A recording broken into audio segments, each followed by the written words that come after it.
Hello everyone, welcome to our channel. இன்றைக்கி நம்ம சேனலில் how to arrange my kitchen, அதே மாதிரி ஒரு கிச்சனுக்கு என்னென்ன மாதிரியான ஐட்டம்ஸ்லாம் ரொம்ப தேவை அப்படின்றது தான் இந்த வீடியோவில் சொல்ல போகிறேன்.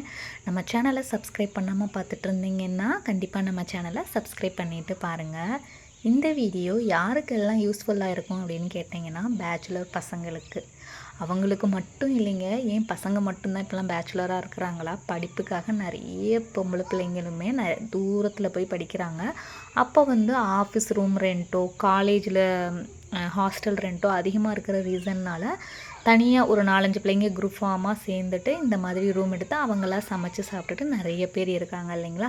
அவங்களுக்கெல்லாம் கிச்சனுக்கு என்னென்ன மாதிரியான ஐட்டம்ஸ் வாங்கலாம், இது தேவையில்லை, இதெல்லாம் ரொம்ப தேவை, நம்ம கிச்சனில் வச்சுக்கிறணும் அப்படின்றதையும் தான் இந்த வீடியோவில் சொல்ல போகிறேன். வீடியோவை ஸ்கிப் பண்ணாமல் பாருங்கள். நான் சொல்லக்கூடிய ஏதோ ஒரு சின்ன தகவல் உங்களுக்கு யூஸ்ஃபுல்லாக இருக்கலாம். சரி, வீடியோக்குள்ளே போகலாமா? ஃபஸ்ட்டு ஒரு கிச்சனில் உங்களுக்கு என்ன மாதிரியான ஐட்டம்ஸ் தேவை அப்படின்றத நான் சொல்லிடுறேன்.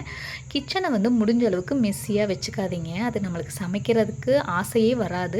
பார்த்தாலே நம்மளுக்கு இரிட்டேட்டாக இருக்கும். அதே மாதிரி கிச்சன் வேலை பெரிய வேலையாக தெரியும், ஒரு சின்ன வேலையாக இருந்தால் கூட. நீங்கள் டீ காஃபி குடிக்கிற பர்சன் இல்லை பால் குடிக்கிற பர்சனாக இருந்தீங்கன்னா டீ தூள், ஹார்லிக்ஸ் இந்த மாதிரி ஐட்டம்ஸ் எப்பயுமே உங்கள் கிச்சனில் நீங்கள் வச்சுக்கோங்க. உங்கள் கைக்கு ஈஸியாக எடுக்கிறது மாதிரி வச்சுக்கோங்க. ரெண்டாவது, உப்பு, சீனி இந்த மாதிரி ஐட்டம்ஸ் எல்லாம் நல்ல ஒரு பெரிய டப்பாவில் ஸ்டோர் பண்ணி வைங்க. அதே மாதிரி அதுக்கு மேலே நிறைய பொருள் அடுக்கி வைக்கிறத அவாய்ட் பண்ணிடுங்க. மூன்றாவது விஷயம் என்ன அப்படின்னு பார்த்தீங்கன்னா, ஊறுகாய் டப்பா வச்சுக்கோங்க. ஏன்னா ரொம்ப வேலையை விட்டுட்டு வரப்போ நம்மளுக்கு ஒரு சில சமயம் சமைக்கவே தோணாது. டக்குன்னு சோறு வச்சுருந்தீங்கன்னா அதில் ஊறுகாவை போட்டு கூட பிசைஞ்சு சாப்பிட்டு உங்கள் டம்மியை ஃபில் பண்ணிக்கிறலாம். இது கண்டிப்பாக ஹெல்த்தி கிடையாது, ஏதோ பசின்னு இருக்கிற சமயங்களில் உகந்ததாக இருக்கும் இல்லைங்களா. இந்த மாதிரி மல்டி பர்பஸ் ஸ்டாண்ட் எதுக்கு அப்படின்னா, சீரகம் தூள், மிளகுத்தூள், வெந்தயத்தூள் இந்த மாதிரி எல்லாம் நம்ம அரைச்சி வைப்போம் இல்லைங்களா. அதே மாதிரி கரம் மசாலா, இது எல்லாமே இந்த மாதிரி மல்டி பர்பஸ் ஸ்டாண்ட் ஒன்று வச்சுருந்தீங்கன்னா அதுக்குள்ளே நீங்கள் ஸ்டோர் பண்ணி வச்சுக்கலாம். நிறைய இந்த மாதிரி ஐட்டம்லாம் கண்டிப்பாக உங்கள் கிச்சனில் வச்சுக்கோங்க. அதே மாதிரி கவுண்டர் டாப்பில் ரொம்ப மெஸ்ஸியான பொருட்களை டம்ப் பண்ணி வைக்காதீங்க. நான் குவார்ட்டர்ஸில் இருக்கிறேன்ற ரீசன்னால் என்னோடய பெரிய பெரிய பாத்திரங்களோடு சேர்த்து என்னுடைய தட்டு ஏரியா, அதே மாதிரி டம்ளர், சின்ன சின்ன ஐட்டம்ஸ் எல்லாம் எனக்கு கீழே போட வைக்கிறதுக்கு உடன்பாடு கிடையாது. ஏன்னா இங்கே எவ்வளோ அளவுக்கு பூச்சி இதெல்லாம் ரொம்ப அதிகமாக தான் இருக்குது, சின்ன சின்ன பூச்சி. அதனால் செப்பரேட்டாக நான் ஸ்டாண்ட் போட்டு மேலே தான் வைக்கக்கூடிய காரணத்தினால வச்சுருக்கிறேன். நீங்கள் பெரிய ஸ்டாண்ட் வச்சுருந்தீங்கன்னா அதில் தூசி படாத இடங்களாக இருக்குதுன்னா ஸ்டோர் பண்ணி வச்சுக்கோங்க. அதே மாதிரி பாத்திரம் பார்த்திங்கன்னா ரொம்ப கம்மியாக வச்சுக்கோங்க. ஒரு 5 பேர் இருக்கிறீங்கன்னா ஒரு 7 தட்டு வச்சுக்கோங்க, அவ்வளோதான். அதே மாதிரி டம்ளர், ஒரு டம்ளர் தண்ணி குடிக்கிறதுக்கு ஒரு டம்ளர் வச்சுக்கோங்க. உங்கள் வீட்டில் எவ்வளோ மெம்பர்ஸ் இருக்கீங்களோ அதுக்கு ஏற்றது மாதிரி கவுண்ட் பண்ணி வச்சுக்கோங்க. அதிகமாக வச்சிங்கன்னா அழுக்கு தான் சேரும், நம்மளால் மெயின்டெனன்ஸுமே பண்ண முடியாது. அதனால் நீங்கள் வச்சுருக்கிற கிச்சன் ஏரியாவில் எவ்வளோக்கு எவ்வளோ சுத்தமாக நீங்கள் மெயின்டைன் பண்ண முடியுமோ அவ்வளோக்கு அவ்வளோ சுத்தமாக மெயின்டைன் பண்ணிக்கோங்க. அதே மாதிரி ஏதாவது ஒரு பருப்பு வகைகள் உங்கள் கிச்சனில் கண்டிப்பாக வச்சுக்கோங்க. வாரத்தில் 2 நாட்கள் இந்த மாதிரி சுண்டல், பட்டாணி இந்த மாதிரி வேக வச்சு, உங்களுக்கு குழம்பு வைக்க தெரியலனா கூட சும்மா தக்காளி வெங்காயம் போட்டு வதக்கிட்டு கொஞ்சமாக ஸ்பைசஸ் ஆட் பண்ணிவிட்டு நீங்கள் ஒரு கருப்பு சுண்டல், வெள்ளை சுண்டல், பட்டாணி இந்த மாதிரியான பல்சஸ் டெய்லி எடுத்துக்கிடலாம்.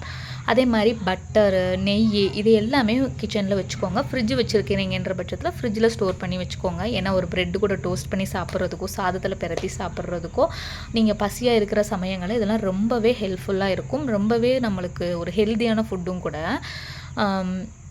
நெக்ஸ்ட்டு விஷயம், சாம்பார் பொடி, குழம்பு பொடி இது எல்லாமே நீங்கள் சின்ன சின்ன பேக்கெட்ஸில் இப்போ அவைலபிளாக இருக்குது இல்லைங்களா. சிக்கன் பொடி இதெல்லாமே நீங்கள் வாங்கி வச்சுக்கோங்க. அதே மாதிரி ஐட்டம்ஸ் தீர நீங்கள் வாங்கி வைங்க. ஏன்னா ஒரு ஜாயின்ட் ஃபேமிலியாக இருக்குன்ற பட்சத்தில் நீங்கள் நிறைய ஸ்டோர் பண்ணி வச்சா எப்படினாலும் காலி பண்ணலாம். ஏன் நானே பார்த்திங்கன்னா தீர தான் வாங்குவேன். எங்கள் வீட்டில் மொத்தம் 4 பேர் இல்லைங்களா. அந்த 4 பேர்த்துக்கு தேவையான அளவு மட்டும்தான், அதுவும் தீர்ந்த பிறகு தான் நான் வாங்கி வைப்பேன். இது ஒரு சூப்பரான விஷயம், எல்லாத்துக்கும் யூஸ்ஃபுல்லாக இருக்கக்கூடிய விஷயம். ஜிஞ்சர் கார்லிக் பேஸ்ட்டாக வாங்கி வச்சுக்கோங்க. சில சமயம் நம்மளுக்கு மிக்சியில் வேலை பார்க்குறதுக்கு, அரைக்கிறதுக்கு கரண்ட் இல்லாமல் போயிடும். அதே மாதிரி டக்குன்னு ஒரு வெரைட்டி செய்யணும், ஒரு சிக்கனே எடுத்துகிட்டு வரீங்க, உங்களுக்கு சாப்பிடணும் டெம்டேஷனாக இருக்குன்ற பட்சத்தில் இந்த மாதிரி போட்டுட்டு நீங்கள் மேக் பண்ணிக்கலாம். நான் இந்த மாதிரி பேக்கெட் ஐட்டம்ஸ்லாம் இந்த மாதிரி மொத்தமாக ஒரு டப்பா போட்டு வச்சு அதில் ஸ்டோர் பண்ணி வச்சுருக்கேன். ஸோ என்னுடைய கிச்சனை பார்க்கும்போதே உங்களுக்கு ஒரு ஐடியா கிடச்சிருக்கும்னு நினைக்கிறேன். கண்டிப்பாக இந்த வீடியோ உங்களுக்கு யூஸ்ஃபுல்லாக இருக்கும்னு நம்புகிறேன்.